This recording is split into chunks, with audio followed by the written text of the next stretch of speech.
Many times statements are made that sometimes give the impression that Jesus Christ is a human being. He is a great philosopher. He's a great teacher, which is true. But he's also God. You must never forget that. So he doesn't lose his being the Word when he became flesh. He's still Word and he's still flesh at the same time. So how does that happen? Does it mean there are two different personalities in one? It's like he's half Word, half flesh, half man, half God, kind of. No. In Christianity, Jesus is not half and half. He's full and full. There's a difference between half and half is that 50% here, 50% you join it, you get 100%. He's 100% God, 100% man, you join it, it's still 100% Jesus. That is why we say he is truly God, truly man. He's not half God, half man. He's fully God, fully man, coming together, fully Jesus.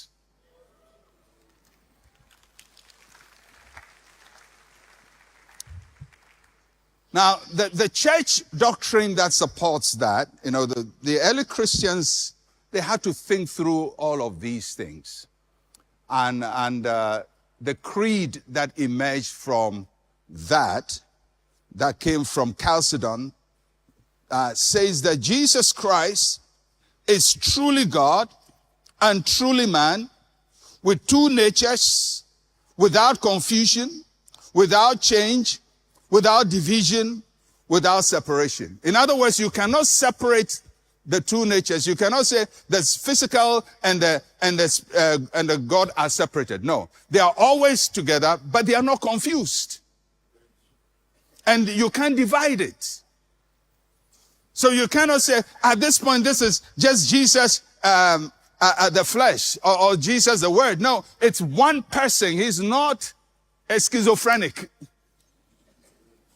It's not two personalities dwelling in one body. It's one Word who has taken on flesh. And by taking on the flesh, he becomes one person. One person, whom we call Jesus Christ. And of course, I cannot take time to explain all of this in detail. One of the things I want to do this year, God helping me, is to do a kind of a very intense theological class and teach people these deep foundations of our truth. Because sometimes I even hear preachers preach, and as they are preaching, they are making statements, and I say, my God, you are butchering the thing. You are messing up serious doctrine. And somebody said, why is that important? Because if you don't get the doctrine right, people can punch holes into your belief system. And there are other Christians who would say, that's why they say, Jesus, some particular sex. In the beginning was a Word, and the Word was with God, and the Word was God, small g.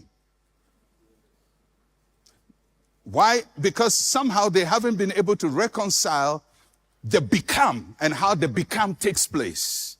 So in the Word becoming flesh, the Word doesn't stop from being Word.